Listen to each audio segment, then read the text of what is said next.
Chapter 1: The Price of Passage. The splintered timbers of the jetty groaned under Ilara Vance's worn boots. Salt spray misted her glasses.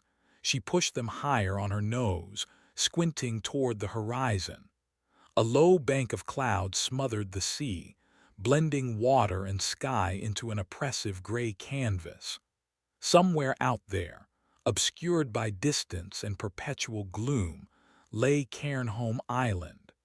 The locals on the mainland spoke of it only in hushed tones, if they spoke of it at all. A place best forgotten, they muttered, their faces tight with superstition. A place of sickness, of bad history. Ilara clutched the worn leather satchel slung across her shoulder. Inside, protected by waterproof casing, were her research notes, copies of archaic medical journals and brittle maps hinting at the sanatorium's forgotten experiments. Decades of academic obscurity, chasing footnotes and whispers, led her here, to this rotting pier on the edge of nowhere. The grant committee called her theories unsubstantiated conjecture. Her colleagues offered pitying smiles. But Ilara possessed conviction, a certainty bone-deep, that Cairnholm held answers unavailable anywhere else. Answers about rapid cellular decay and regeneration, anomalies hinted at in the sanatorium's final, panicked records before the quarantine sealed it off forever. A heavy sigh escaped the man standing a few yards away, his broad back to her.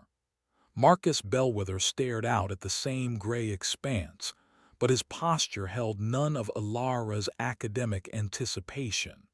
His shoulders slumped under the weight of something immense. He wore a thick, practical coat against the damp chill, his hands buried deep in its pockets. He hadn't spoken much since they shared the cramped, rattling taxi ride from the nearest town, communicating only in terse nods and monosyllables. Ilara understood he sought his son, a runaway teenager drawn, apparently, by the island's morbid reputation. A different kind of desperation fueled him, raw and agonizing. The slap of water against the pilings was the only sound for long minutes. Then a new noise joined it, the rhythmic creak of oars pulling through water. A shape emerged from the coastal fog, low and dark against the waves. A small, sturdy rowboat, guided by a lone figure standing near the stern, using a single long oar to scull with uncanny precision. As the boat drew nearer, the figure resolved into a man. Tall, sinewy, draped in oilskins that seemed perpetually slick with sea grime. His face, shadowed by the brim of a sou'wester hat, was weathered runic script, carved by wind and salt. He didn't hail them. He simply maneuvered the boat expertly alongside the lowest part of the jetty, the hull bumping softly against the weed-slicked wood. He secured the painter rope to a rusting cleat with economical movements. He straightened, his gaze sweeping over Ilara, then Marcus. His eyes were the color of the water, pale and opaque. "You seek passage." His voice was rough, like stones grinding together, yet carried easily over the wind. Ilara cleared her throat. "Yes, to Cairnholm Island. Are you Silas Kedge?" A curt nod was his only answer. He extended a hand, palm up, not in greeting. Expectation radiated from him, cold and uncompromising. Marcus stepped forward first. "I need to get to the island, my son. I have to find him." His voice cracked on the last word. Silas Kedge's eyes remained impassive. "The crossing has a price." "I have money," Marcus said, reaching into his coat. Kedge shook his head slowly, a barely perceptible movement. Coin buys nothing here. His gaze flickered toward the satchel Marcus clutched tightly inside his coat.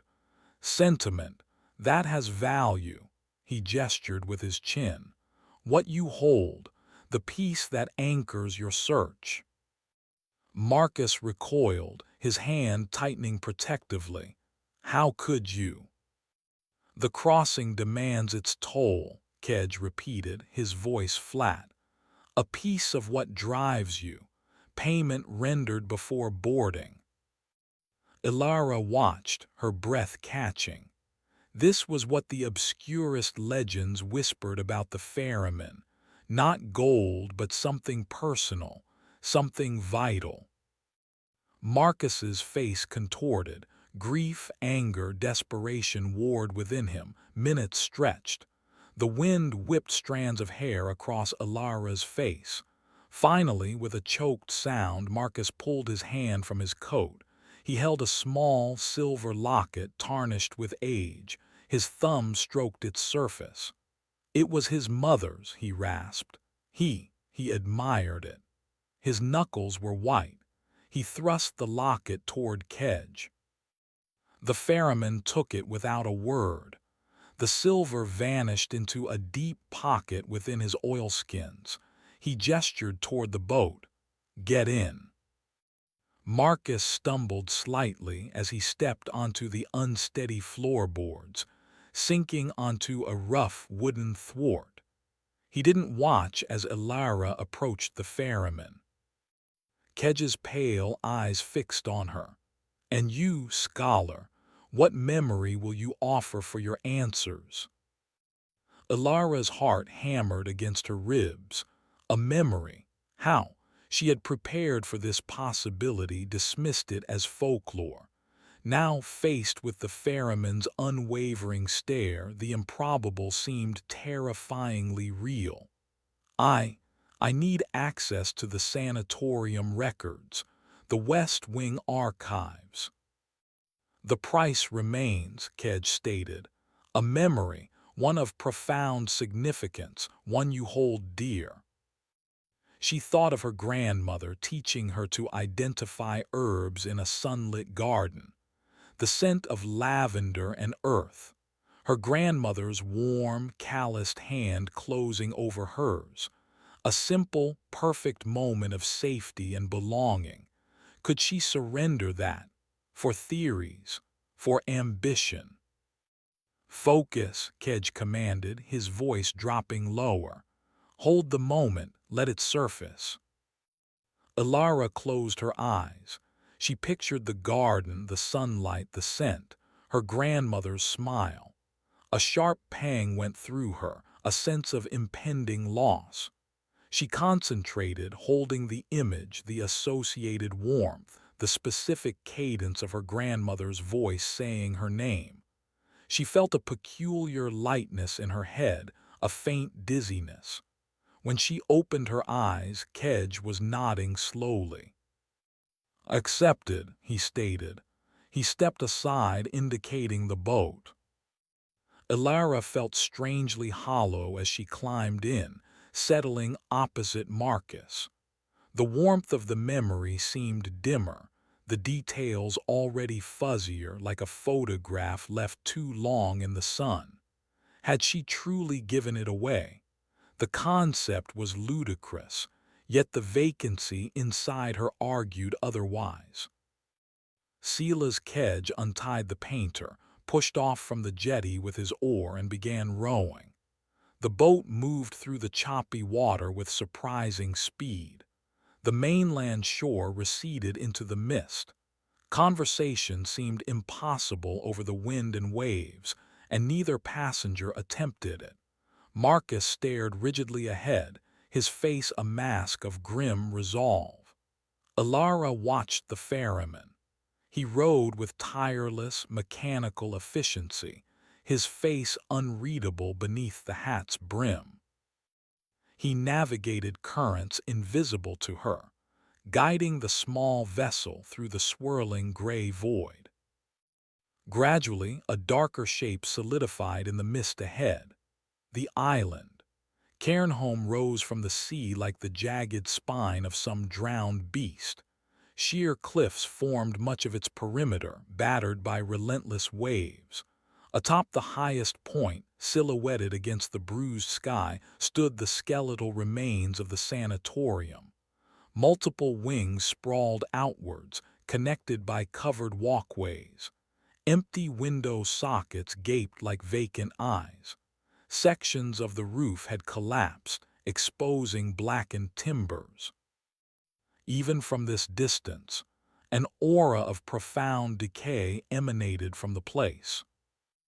As they approached a narrow inlet where a crumbling stone dock clung precariously to the rocks, Alara noticed movement near the shore. Figures, thin, translucent shapes that seemed to flicker at the edge of vision.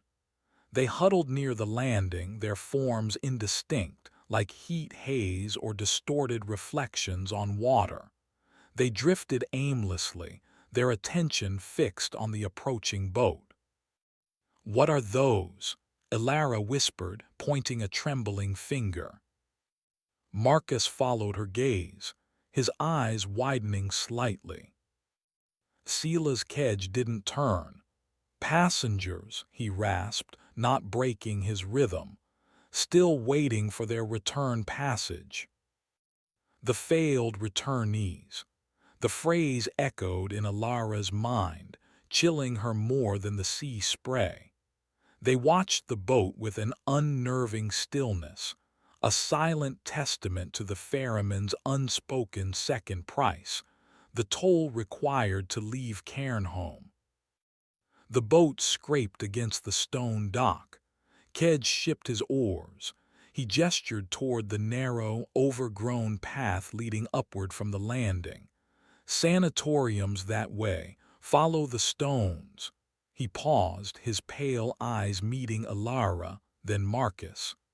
"Don't stray from the path after dusk, and stay clear of the water's edge when the tide turns."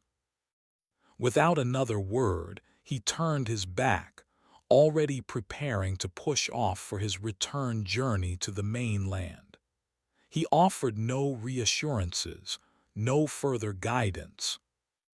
Ilara and Marcus climbed onto the slippery stones of the dock. The air here felt heavy, thick with the scent of brine, damp earth, and something else. Something faintly metallic and unpleasant, like old blood. The spectral figures nearby seemed to shimmer, their faint outlines wavering in the wind. They offered no sound, no threat, yet their mere presence was a profound violation, a promise of entrapment. The path upwards was steep, choked with weeds and loose scree. Above them, the ruined sanatorium loomed, a monument to suffering and isolation. Alara exchanged a glance with Marcus. His face was pale, but his jaw was set. They were here. They had paid the price of admission. Now the island itself and the secrets held within its decaying heart awaited them. They took the first steps onto the path, leaving the desolate dock and the silent, watching figures behind. The ferryman's boat was already shrinking into the oppressive gray mist. They were alone. Chapter 2: Echoes in Rot. The path climbed relentlessly. Loose stones shifted underfoot, threatening to send them sliding back toward the spectral audience huddled near the dock. Gnarled roots, thick as pythons, buckled the ancient flagstones, forcing Alara and Marcus into single file. The vegetation was unnaturally dense, thorny bushes tearing at their clothes with greedy persistence. Strange, fleshy fungi pulsed with faint luminescence in the deeper shadows, casting sickly green or pallid blue light on the damp earth. The air grew heavier, pressing down, saturated with the smells of decay. Wet stone, mildew, and that lingering, coppery tang Alara couldn't quite place. Wind howled through the skeletal trees clinging to the slopes, carrying sounds that seemed almost vocal, drawn-out moans or sharp, indrawn breaths. Ilara told herself it was just the wind, the island's peculiar acoustics. Marcus said nothing, his focus fixed entirely on the ascent, his breathing heavy but controlled. He moved with the grim determination of a man walking toward an execution, or perhaps hopping to prevent one. They broke through a final thicket of grasping thorns and found themselves standing before the sanatorium proper. Up close, its scale was overwhelming. The central administration building rose several stories high, its stone facade stained black and green with decades of damp. Windows gaped, shards of glass clinging precariously to warped frames like broken teeth. A heavy, iron-studded door, surely the main entrance once, hung askew on rusted hinges, revealing only darkness within. Wings sprawled left and right, connected by crumbling walkways whose roofs had long since surrendered to the elements. Rusted fire escapes clung precariously to the walls, sections dangling like severed limbs. A wrought iron fence, twisted and broken in many places, demarcated the immediate grounds. Beyond it lay what might have been a courtyard garden. Now it was a riot of weeds, strangling the life out of a cracked stone fountain choked with black sludge. A headless statue, perhaps a physician or benefactor, lay toppled amongst the overgrowth, its marble surface coated in slime. "West Wing," Ilara murmured, more to herself than Marcus, consulting a brittle map she'd unfolded from her satchel. "Should be that way." She pointed to the structure branching off to their left. It looked particularly dilapidated, a large portion of its upper floor collapsed inwards. Marcus scanned the entire facade, his gaze sharp, searching. Any sign, anything recent? Ilara followed his look. Footprints were impossible to discern on the overgrown, sodden ground. There were no obvious signs of recent passage, no discarded wrappers, no snapped branches that looked fresh. Only layers upon layers of decay. "I don't see anything," she admitted. "But this place, it feels like it swallows things whole." They pushed through a gap in the fence, the rusted iron screeching in protest. The oppressive silence of the island seemed to intensify within the sanatorium's shadow. Even the wind felt muffled here, replaced by a low, resonant hum that vibrated in Ilara's teeth. As they crossed the courtyard toward the entrance of the West Wing, Marcus suddenly stopped. He held up a hand, head cocked. "Listen." Ilara strained her ears. At first, only the omnipresent hum and the sighing wind reached her. Then beneath it she caught it, a faint rhythmic sound, a soft scraping noise coming from somewhere within the West Wing. Scrape, pause, scrape, pause. They exchanged a look. It wasn't an animal sound. It sounded deliberate, measured. "My son, he liked exploring abandoned places," Marcus said, his voice low and tight. "Urban exploration, he called it." Hope warred with fear in his eyes. "Or it could be something else," Ilara countered softly, though her own pulse quickened. The rhythmic nature of the sound was deeply unsettling. They approached the West Wing entrance. Unlike the main door, this one was missing entirely, leaving a dark, rectangular void. The air wafting out felt colder, carrying a stronger concentration of mildew and something else. Antiseptic, perhaps. A phantom hospital smell clinging to the decay. The scraping sound continued, seeming to echo from deeper within the structure. "Stay behind me," Marcus ordered, his hand going inside his coat. Alara didn't know if he carried a weapon, but his posture radiated readiness. He stepped over the threshold into the gloom. Alara hesitated only a moment before following, pulling a sturdy flashlight from her satchel.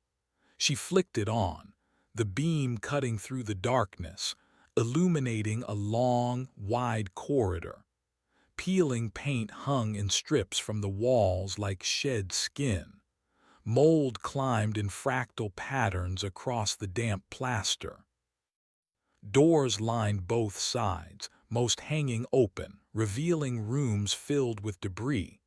Overturned metal bed frames, shattered glass, heaps of sodden, unidentifiable refuse. The scraping sound was louder here, echoing strangely. It seemed to come from further down the corridor, possibly around a bend or from a connecting room. Scrape, pause, scrape. Marcus moved forward slowly, his boots crunching softly on grit and fallen plaster. Alara stayed close behind, sweeping the flashlight beam from side to side, illuminating scenes of utter desolation. A rusted gurney lay on its side. Medical charts disintegrated into pulp on the floor.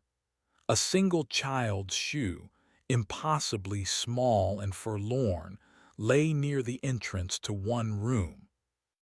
As they advanced, Alara noticed markings on the wall low down near the floorboards. Crude symbols scratched into the plaster. Not letters, not numbers. Jagged lines, spirals, eye-like shapes. They looked disturbingly familiar, echoing motifs sometimes found in texts describing delirious plague victims attempting automatic writing, or perhaps warnings. Scrape, pause, scrape. They reached a junction where the main corridor intersected with another.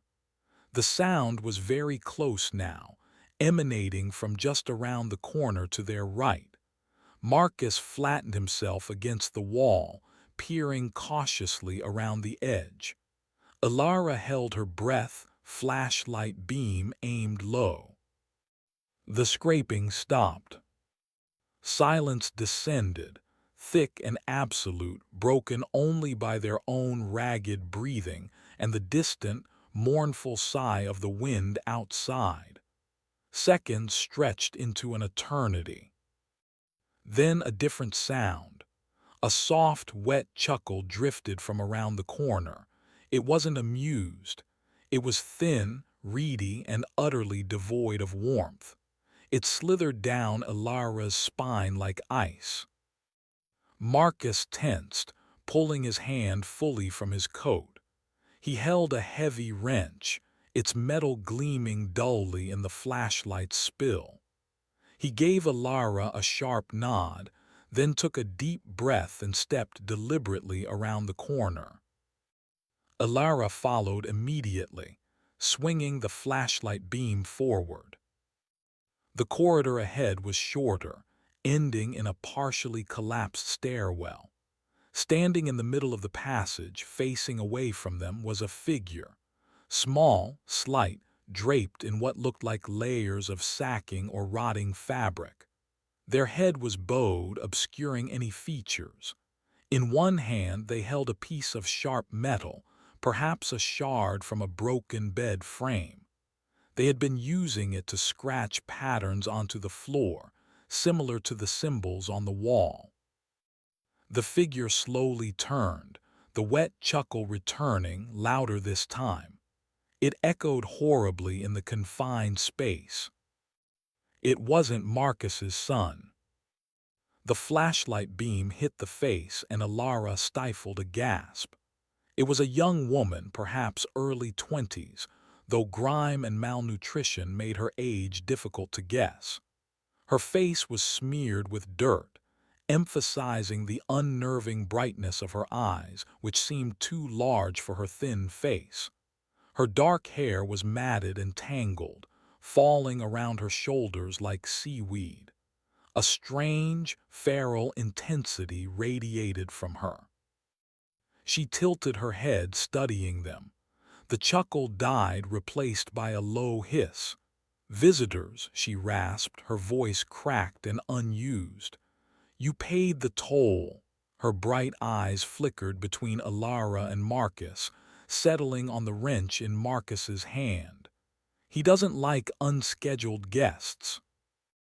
This had to be Isla, the Ferryman's kin, the island child.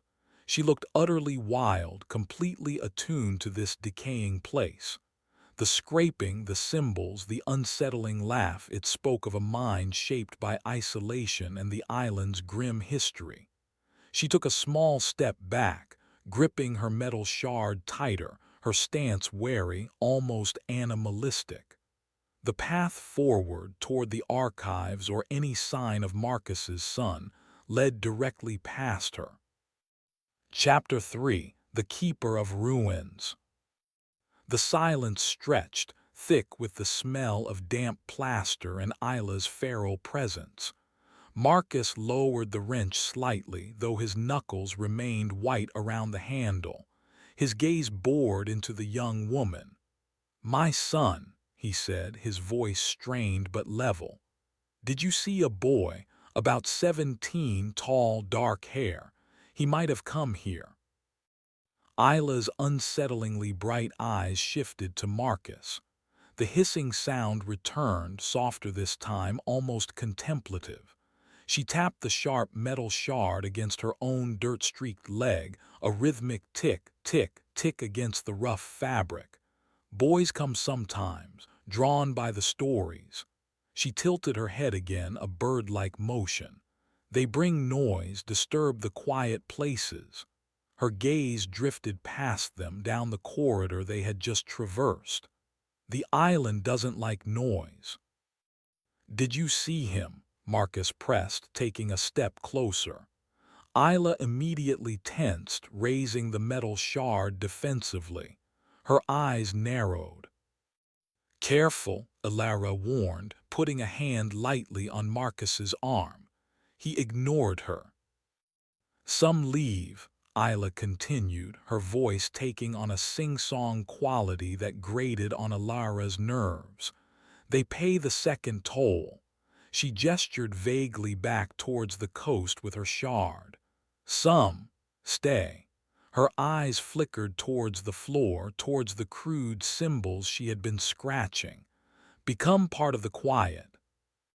The implication hung heavy in the air. Marcus's face hardened, despair etching deeper lines around his mouth. He opened his mouth to speak again, anger simmering, but Alara stepped forward slightly, positioning herself between him and Isla. "We mean no harm," Alara said, keeping her voice calm and even. She held her hands open away from her sides. "I'm here to study the sanatorium's records in the West Wing archives. Do you know where they are?" Isla's attention snapped to Alara. She scrutinized her from her mud-caked boots to her glasses. The intensity of her stare was unnerving, as if she could see more than just Alara's physical form. "Papers," Isla spat, the word sounding like a curse. "Words on rot. He keeps them safe." You mean Silas Kedge?" Alara asked. Isla flinched at the name, a subtle recoiling motion. "The keeper," she whispered, glancing nervously down the corridor as if expecting him to materialize from the shadows. "He permits passage, he sets the price." Her eyes darted back to Alara. "You paid memory, sweet like summer honey." A flicker of something avaricious crossed her face. "He tastes them, you see, on the crossing." Alara felt a wave of nausea. The hollowness where her grandmother's garden memory used to be seemed suddenly colder, violated. The archives, Alara repeated, forcing steadiness into her voice. Where are they? Isla pointed with her shard down the corridor past the collapsed stairwell, deeper, where the floor sighs. She took another step back, melting closer to the shadows lining the wall. But the watchers are hungry today, stirred by the crossing. Watchers, Marcus demanded, his attention caught. Isla giggled that same thin, wet sound. Not all paid the second toll properly. Some pieces linger. She looked directly at Alara, like memories. Before Alara could process this, a section of plaster detached from the ceiling above them with a sharp crack. It landed between them and Isla with a dusty thud, showering them with gritty particles. Isla didn't flinch. She used the distraction to dart sideways, disappearing through a narrow doorway choked with debris. The scraping sound resumed almost immediately, deeper within the building now, echoing from multiple directions at once. Scrape, scrape, scrape. It sounded like more than one person. Damn it, Marcus swore, lunging towards the doorway Isla had vanished through. Wait, Alara grabbed his arm again, stronger this time. She knows this place. Running blindly after her is suicide. She shone her flashlight into the room Isla entered. It was piled high with collapsed shelves and unrecognizable detritus. No clear path forward. She mentioned the archives are deeper in, where the floor sighs. That has to mean something structural. Unstable lower levels, maybe. Marcus pulled his arm free, frustration radiating from him. She could have seen him. She knows something. And charging in there, Alara countered, gesturing at the dark room, might bring the rest of this wing down on our heads, or lead us straight into whatever watchers she mentioned. The multiple scraping sounds continued, seeming to surround them now, muffled by walls but undeniably present. A low groan emanated from further down the corridor Isla had originally pointed towards, not scraping this time. It sounded structural, wood complaining under immense strain. Where the floor sighs, Alara repeated thoughtfully. That way. She directed her flashlight beam down the main corridor, past the ruined stairs. The passage seemed darker there, the decay more pronounced. Water dripped steadily from the ceiling, forming greasy puddles on the warped floorboards. Marcus hesitated, torn between chasing Isla and pursuing this vague clue. The scraping sound seemed to lessen slightly, or perhaps move further away. The structural groan came again, longer this time. The records might contain patient logs, Alara offered, trying to align their goals. Admissions, departures. If your son was here, officially or unofficially, there might be some mention, especially if Kedge is involved somehow. That seemed to decide it for Marcus. He gave the dark doorway one last, frustrated glance, then turned towards the deeper corridor. "Lead on," he grunted, hefting the wrench again. They moved cautiously past the collapsed stairwell. The air here was significantly colder, the smell of mildew sharper, mingled with the faint, disturbing sweetness of advanced rot. The floorboards underfoot felt softer, spongier. Alara swept her beam across them. Dark water stains spread outwards from the walls, indicating severe water damage below. The corridor narrowed slightly, the ceiling lower. More symbols were scratched onto the walls. some incorporating what looked like handprints smeared in grime or something darker. The groaning sound became more frequent, accompanied by soft creaks and pops from the structure around them. Ilara directed her light upwards. Long cracks snaked across the ceiling plaster. Water oozed from several points. "This whole section feels unstable," she murmured. Ahead, the corridor opened into what must have been a larger common room or ward. Moonlight filtered weakly through several tall, grimy windows overlooking a sheer drop down the cliff face on the far side. Overturned tables, remnants of chairs, and heaps of sodden bedding littered the space. In the center of the room, a large section of the floor had completely given way, revealing a dark, gaping hole leading down into blackness. Water dripped steadily into the void. The groaning seemed to emanate from the edges of this collapse. "Where the floor sighs," Marcus muttered, staring at the hole. Ilara played her flashlight beam around the room.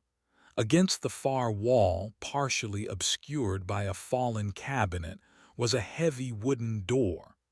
Unlike the others they'd seen, this one looked reinforced, banded with rusted iron. A small, barred aperture was set into it at eye level. It looked like the entrance to a secure storage area, or a records room. "There," Ilara whispered, pointing. "That has to be it." As they began to carefully pick their way across the debris-strewn floor towards the reinforced door, a sudden skittering sound echoed from the darkness below the collapsed floor. Not scraping this time, something faster, many-legged.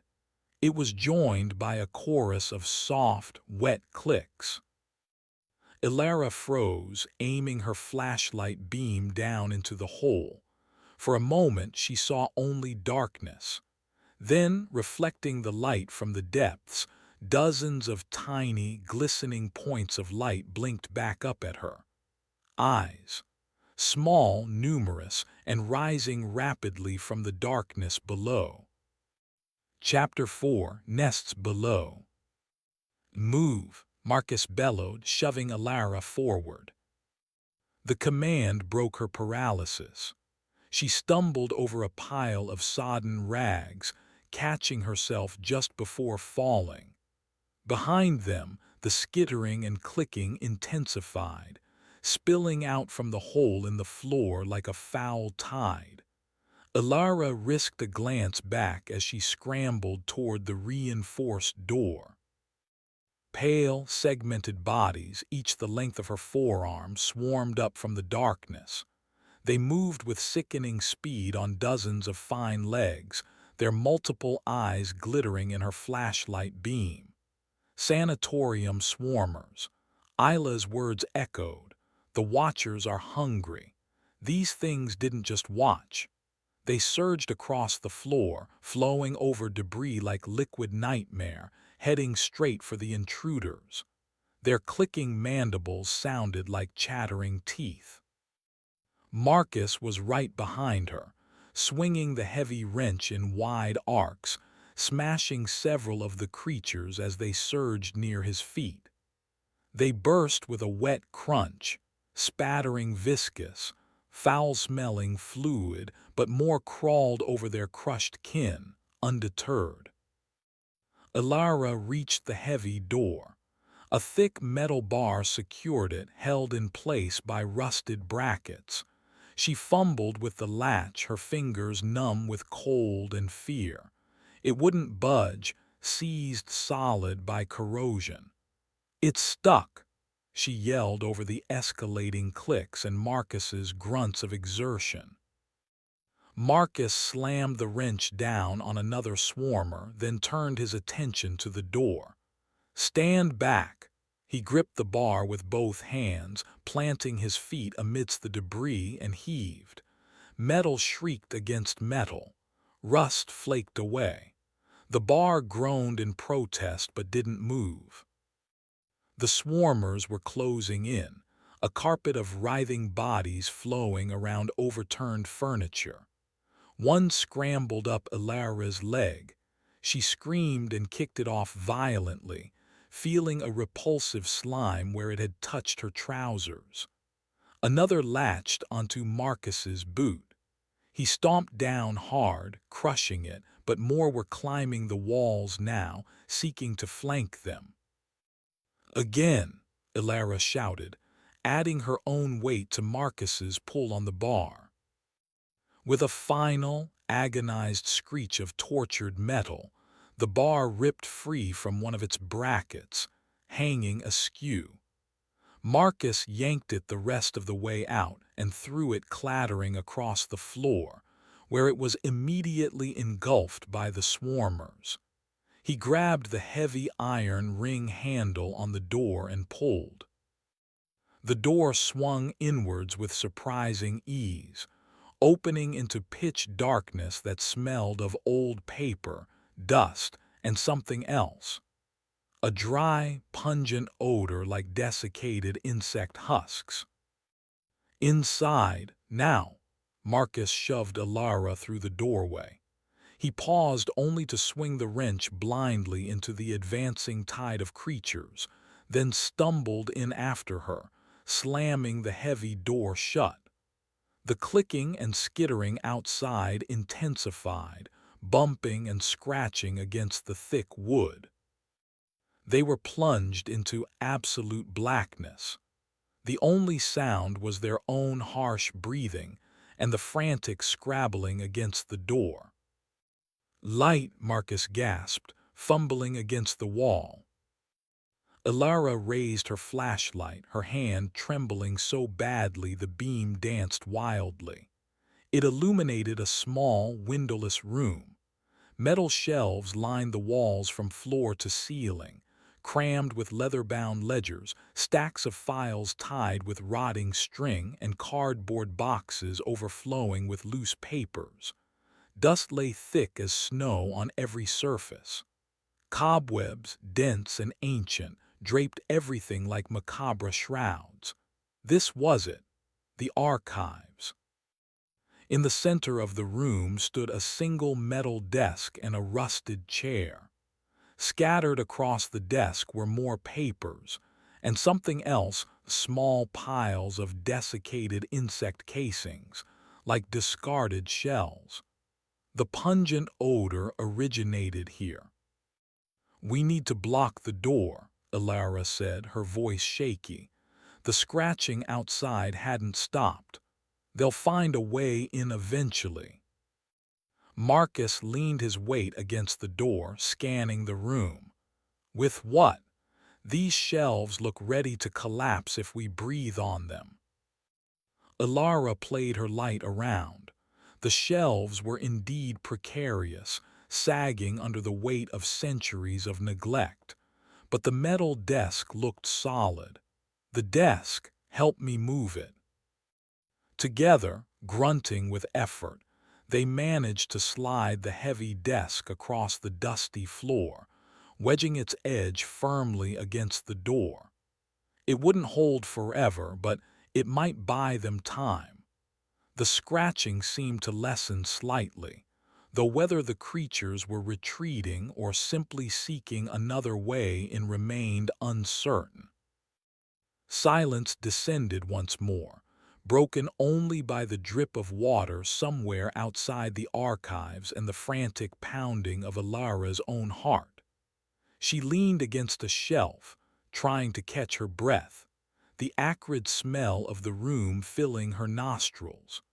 Marcus slumped onto the rusted chair by the desk, running a hand over his face, leaving a smear of grime and swarmer ichor.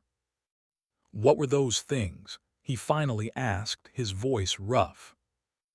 "Creatures adapted to this place, I suppose," Ilara said, trying to sound clinical despite the tremor in her hands. "Maybe related to the original plague vector, mutated over generations in isolation. Isla called them watchers." She shuddered. "They seemed drawn to us, or maybe just hungry. Marcus stared at the blocked door. And her, Isla, where does she fit into this? Kedge's kin, she implied, may be born here or trapped here like those things. Alara shone her light on the desk again on the piles of dried insect husks. She seemed attuned to them. Maybe she coexists with them somehow. The thought was deeply disturbing. Marcus pushed himself up from the chair. We don't have time to figure her out. My son. His voice trailed off. He turned toward the shelves. You said the records might help. Where do we start? Alara took a deep breath, trying to shift back into academic mode, pushing the immediate horror aside. Patient intake logs, discharge records, though I doubt there were many official ones near the end, staff manifests, security reports. She moved towards the nearest shelf, carefully pulling out a thick, mold-spotted ledger. The cover crumbled slightly under her touch. Admissions, Ward C, 1888, she read aloud. Too early. They began the painstaking process.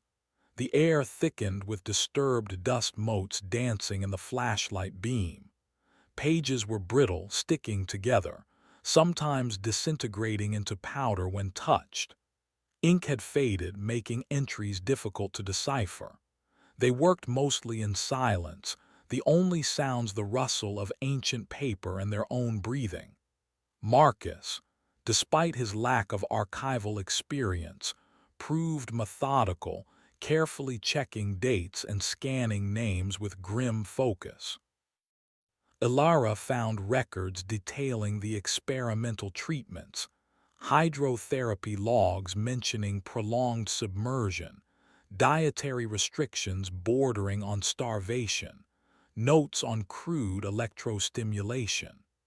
Whispers of the sonic therapies she'd read about surfaced in oblique references to resonance chambers and harmonic adjustments. Nothing concrete yet about regeneration or the anomalies she sought. Hours seemed to pass. The flashlight beam grew weaker. Alara located a box labeled Personnel Files Final Contingent. Inside, beneath layers of dust and desiccated silverfish, were thin folders containing staff records from the sanatorium's last operational years. She found a file for an Eleanor Ainsworth archivist. The archivist ghost Isla mentioned, or just coincidence? Marcus let out a low grunt. Alara turned her weakening beam toward him. He held a thin file, extracted from a box marked Irregular Occurrences and Security Logs. Look at this, he said, his voice tight. He angled the page toward her light. It was a handwritten entry, dated approximately 18 months prior. The handwriting was erratic, bordering on frantic. Log entry, unauthorized entry. Shore Patrol reports small craft sighted near Black Cove. Tracks indicate one individual young male approx. 1618 ERS. Proceeded inland towards West Wing ruins. Subject not apprehended. Increased perimeter vigilance ordered. Note: Ferryman Kedge denies passage. 18 months ago, Marcus breathed, his hand trembling as he held the file. Could be him. The age fits. He looked at Alara, hope flickering desperately in his eyes. He denies passage. So my boy found another way, or Kedge lied. Or this log is inaccurate, Alara cautioned gently. But it's something, a starting point. She scanned the page again. Black Cove, that must be another landing point on the island. Before Marcus could respond, a new sound reached them. Faint but distinct. coming not from the door but from within the archive room itself. A soft, dry rustling, like paper shifting, or something small moving behind the shelves. They both froze, listening intently. The rustling came again, closer this time, seeming to originate from the back corner of the room, obscured by towering stacks of unstable boxes. Ilara slowly raised the flashlight, its beam now noticeably dimmer, towards the source of the sound. Something moved in the shadows between the shelves. Not an insect. Something larger. Something that seemed to unfold itself from the darkness like crumpled paper taking shape. Chapter 5: The Paper Skin. The rustling intensified, dry and brittle. From the deep shadows between leaning shelves, the figure unfolded. It wasn't made of flesh and bone. It appeared composed of tightly layered sheets of parchment, yellowed and stained, moving with a horrifying stop-motion grace. Where a head should be, overlapping layers formed a vague ovoid shape, featureless except for darker water stains resembling sunken eye sockets. Thin strips of paper peeled away from its surface as it moved, fluttering soundlessly to the dusty floor. It wore the vague shape of a human female, perhaps wrapped in a decaying dress made of archival documents. The archivist ghost, Eleanor Ainsworth, consumed by her charge. It glided forward, its base rustling across the floorboards. It didn't walk. It seemed to flow, like dry leaves pushed by an unseen current. The air around it grew colder, carrying the scent of old paper and profound neglect. Its attention fixed not on Marcus or Ilara, but on the file Marcus still held, the security log mentioning the unauthorized entry. "Incorrect," a voice whispered, dry as turning pages. It emanated not from a mouth but from the air around the paper figure, as if the dust motes themselves were speaking. "Filing. Error." The paper entity reached out a hand composed of fused scrolls and paper strips. Its movement was jerky, unnatural. It aimed for the file in Marcus's grip. Marcus instinctively pulled the file back, pressing it against his chest.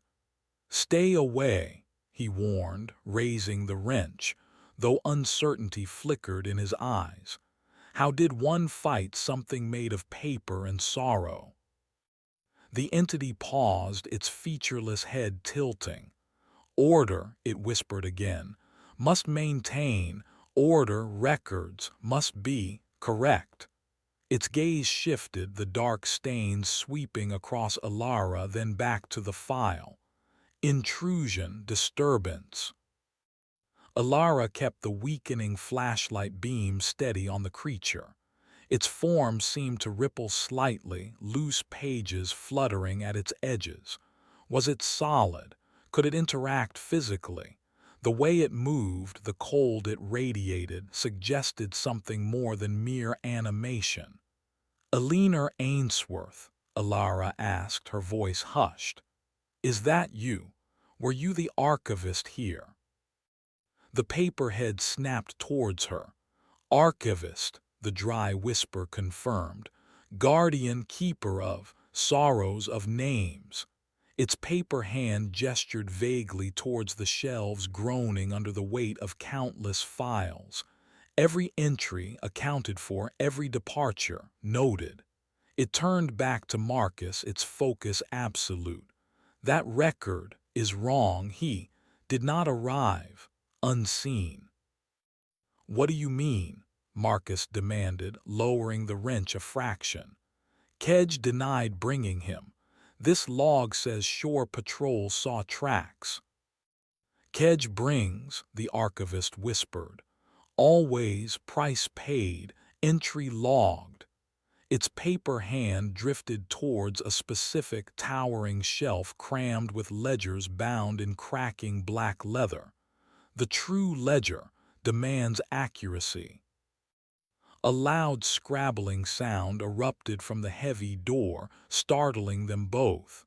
The desk wedged against it shifted slightly. The swarmers hadn't given up. They were testing the barrier. The archivist ignored the noise. It glided closer to Marcus, its paper fingers reaching again for the file. Correction.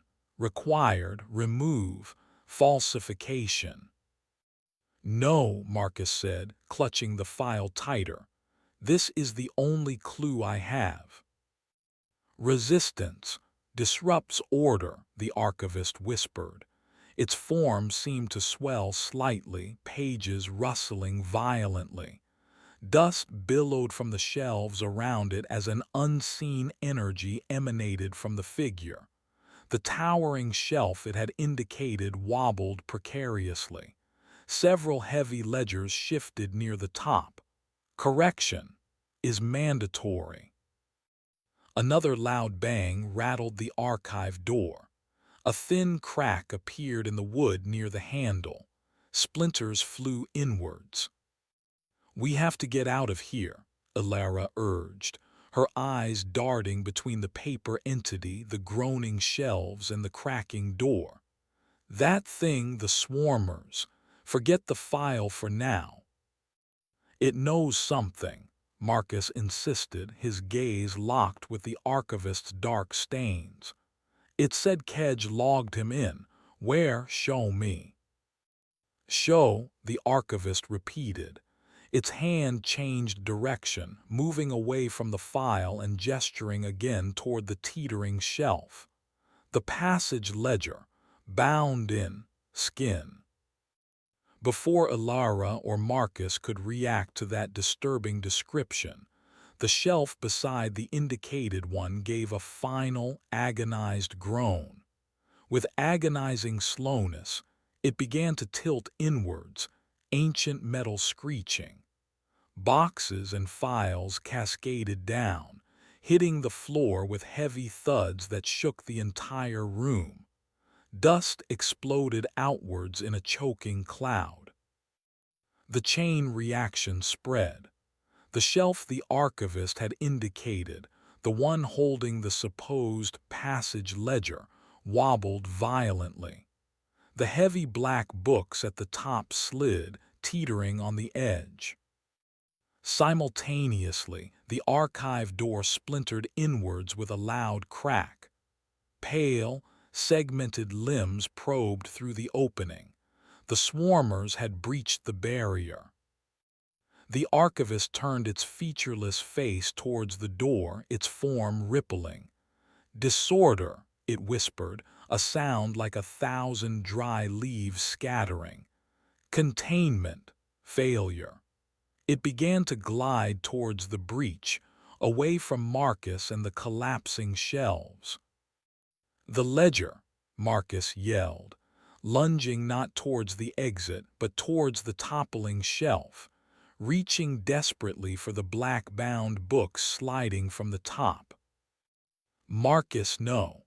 Ilara screamed, grabbing for his coat. Too late.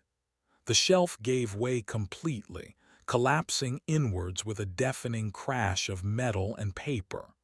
Marcus scrambled back, barely avoiding being crushed, but the ledgers, including the one bound in alleged skin, tumbled into the churning chaos of falling debris and disturbed dust. The swarmers poured through the broken door, clicking and skittering, flowing into the room like a living tide. The archivist entity stood near the doorway, seemingly trying to stem the tide with its mere presence, pages shedding furiously from its form as the creatures flowed around it, ignoring it. Ilara yanked Marcus backwards, away from the collapsing shelves and the incoming swarmers. "We have to go, now. There must be another way out." Her flashlight beam, weak as it was, swept frantically across the back wall, searching for another door, a crawl space, anything. Marcus coughed, his face coated in dust, his eyes wild with the loss of the ledger. It was there, the answer. The swarmers advanced, covering the floor. The archivist hissed, paper strips whirling around it like a localized storm. The room was chaos, dust, and the clicking horror of the swarmers. Escape seemed impossible. The main door was blocked by the creatures and the entity. The back wall offered no obvious exit. They were trapped between collapsing history and a hungry, skittering present. Chapter 6: The Second Toll. Dust choked the air, thick and blinding. The roar of the collapsing shelves echoed the frantic clicking of the swarmers flooding the archive. Ilara's flashlight beam, nearly spent, cut weakly through the chaos, illuminating a maelstrom of falling debris, swirling paper, and the pale, segmented bodies swarming across the floor. The archivist entity, a linger, stood near the broken doorway, a fragile dam of paper against the chitinous tide, pages peeling from her form as the creatures surged past. Marcus coughed violently, staggering back from the avalanche of ledgers and metal. The ledger, he choked out, despair thick in his voice. Gone. We're next if we stay, Ilara yelled, pulling him harder. Her eyes scanned the back wall again, desperately seeking an escape. Behind a fallen stack of boxes, half hidden by shadows, she saw it not a door but a dark opening low near the floor. A ventilation shaft, maybe, or a service tunnel. Its metal grill was rusted and bent outwards. It was small, barely large enough for a person to crawl through. There. She shoved Marcus towards it, pointing with the failing flashlight. Quickly. The swarmers were almost upon them, flowing around the base of the shelves, their multiple eyes glinting. The archivist entity let out a long, drawn-out sigh like rustling parchment and seemed to dissolve. Her paper form disintegrated into a blizzard of loose pages that swirled into the chaos, briefly confusing the swarmers nearest the door but offering no real barrier. She had done her duty. Containment failed, she ceased to exist.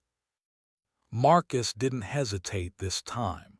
He dropped the useless wrench and scrambled towards the opening, tearing at the bent grill with bare hands. Rusted metal shrieked as he ripped it further open. He squeezed through the narrow gap head first, disappearing into the blackness beyond. Ilara scrambled after him, the clicking horrors just inches from her boots. She threw herself into the opening, scraping her shoulders and hips on the rough edges. The flashlight fell from her grasp, its weak beam extinguished as it clattered onto the archive floor, immediately swallowed by the swarm. She was plunged into utter darkness, the frantic scrabbling of the swarmers echoing just behind her in the tight confines of the shaft. She crawled blindly forward on hands and knees, the air thick with stagnant dust and the smell of rust. Cold metal pressed against her palms. Marcus was moving ahead, his grunts and scrapes guiding her. The shaft seemed to slope downward slightly. It was claustrophobically narrow. Behind them, the sounds of the swarmers scrabbling at the entrance to the shaft faded slightly, suggesting they were either unwilling or unable to pursue them into the narrow space. Or perhaps they were simply occupied with the feast of fallen records. They crawled in silence for what felt like an eternity, the darkness absolute. Ilara's lungs burned from the dust. Her knees and hands were raw. Finally, Marcus stopped. "End of the line," he whispered, his voice hoarse. "Another grill feels weaker." Sounds of straining metal reached her, followed by a louder tearing sound. A faint gray light seeped into the shaft ahead. Marcus squeezed through the opening. Ilara followed, emerging into a low, damp space beneath the sanatorium's foundations. It looked like a service cellar or part of the drainage system. Water pooled on the uneven stone floor. Thick cobwebs clung everywhere. The air was cold and heavy with the smell of stagnant water and earth. The only light came from a barred drainage outlet high on one wall, overlooking the churning gray sea far below. They were beneath the west wing, near the cliff face. Marcus leaned against the damp stone wall, breathing heavily. Ilara slumped to the floor, her body aching, her mind reeling. They were alive. They were out of the archive. But they were no closer to finding Marcus's son, and the passage ledger was buried under tons of debris. "What now?" Ilara asked, her voice barely a whisper. "We saw the log. Kedge denied passage, but the archivist said he logged him in. One of them is lying, or the ledger holds the truth," Marcus finished grimly. He stared towards the barred outlet, towards the distant gray mainland. "Kedge, it always comes back to Kedge." He pushed himself off the wall. "We need to get back to the dock, confront him." "Confront him," Ilara echoed. "Marcus, he controls passage, the failed returnees, the second toll. We don't even know what he'll demand to let us leave. And what makes you think he'll just tell you the truth?" "What choice do we have?" Marcus retorted, his desperation hardening into resolve. "My son came here. Maybe Kedge brought him under some other name. Maybe that ledger was the only proof. Now it's gone. Kedge is all that's left."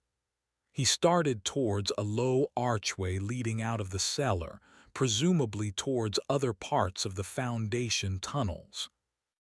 Ilara hesitated. Confronting the enigmatic Ferryman felt like suicide. He was intrinsically linked to this island, perhaps to the entities inhabiting it. But Marcus was right. What other choice remained? They couldn't survive long here. They needed to leave.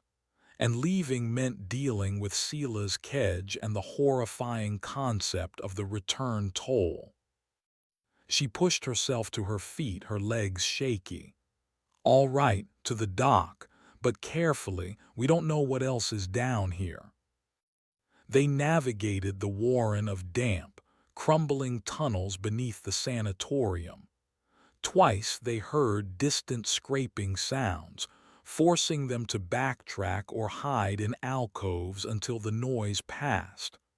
Once, they glimpsed Isla darting across a junction ahead, vanishing into the shadows like a phantom.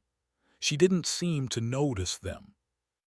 Finally, they found a narrow stairway leading upwards, emerging through a rusted trapdoor into the overgrown courtyard near the main entrance, not far from where their ordeal began hours earlier. Dusk was gathering, painting the sky in bruised shades of purple and gray.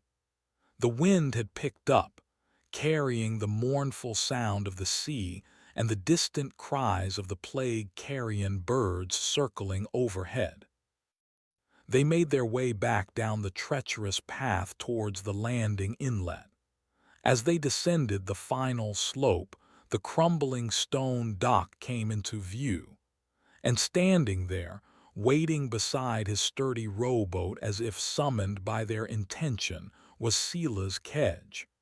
He stood motionless, his back to them, staring out at the darkening sea. Near the dock, huddled closer now in the fading light, shimmered the translucent forms of the failed returnees. They seemed more substantial in the twilight, their vacant eyes fixed on Kedge, then shifting towards the approaching pair. A collective, soundless sigh seemed to emanate from them, a wave of utter despair washing over Alara. Marcus didn't slow down. He strode onto the dock, stopping a few feet behind the ferryman. Alara followed cautiously, her heart pounding. "Kedge," Marcus called out, his voice rough but carrying over the wind. Silas Kedge turned slowly. His pale eyes, reflecting the dying light, seemed ancient and depthless. He showed no surprise at seeing them. "Leaving so soon," he rasped. "My son," Marcus said, skipping any preamble. "The log said you denied him passage. The archivist said you logged him in. Which is it?" Kedge remained silent for a moment, his gaze drifting towards the ruined sanatorium looming above them on the cliffs. "Records," he finally said. "Paper and ink, fragile things." He looked back at Marcus. "The island keeps its own ledger, in memory, in echoes, in the price paid." "What price did he pay?" Marcus demanded, taking another step closer. Kedge's gaze hardened slightly. He sought entry, he paid the toll, a cherished belonging offered freely. He paused. "But passage requires balance. What comes to the island must eventually leave or become part of it. That is the order." "So he left," hope flared in Marcus's voice. "He attempted," Kedge corrected. "He sought return passage." His eyes flickered towards the shimmering failed returnees. "But the second toll, the price to leave, is steeper." "What is it?" Alara breathed, dread coiling in her stomach. Silas Kedge looked directly at Marcus, his expression unreadable. "The island demands equilibrium, life for life, or servitude." He gestured subtly towards the path leading back up into the island's dark heart. "Some choose to serve the quiet places. Some bargain differently." He then shifted his gaze slightly, looking just past Marcus's shoulder, towards the top of the path leading down to the dock. Following his gaze, Alara saw movement. A figure emerged from the deepening shadows. Tall, gaunt, moving with a jerky, unnatural gait. It was Marcus's son, or what remained of him. His eyes were hollow, his skin pale and tight over his bones. He wore the same clothes Marcus had described, now torn and stained. He stopped at the top of the path, staring down at his father with vacant recognition. Around his neck, gleaming faintly in the twilight, hung a tarnished silver locket. "No," Marcus whispered, horror dawning on his face. "He couldn't pay the second toll," Kedge stated, his voice flat, devoid of pity. "Not in full, so a bargain was struck, service bound to the island, anchored by the price he first paid." He looked at Marcus. "His passage is ongoing." Marcus stared at the hollow-eyed figure of his son, then back at Kedge, anguish twisting his features. "What do we pay?" he choked out. "To leave now?" Silas Kedge's pale eyes swept over them both, lingering for a moment on the hollowness Alara felt where her memory used to be. "The price is always personal," he rasped, "always steep." He gestured towards his boat with one hand and towards the gaunt figure of Marcus's son with the other. "A choice must be made. A replacement offered for the ferryman's kin who tires of her watch. Another soul to serve the island's quiet, or perhaps a memory far dearer than the one already given." He left the options hanging in the cold, salt-laced air. The failed returnees shimmered, watching. Marcus's son stood silent and waiting. The boat bobbed gently, offering escape at an unimaginable cost. The island held them in its grip, and the ferryman waited for his final, terrible price. The end.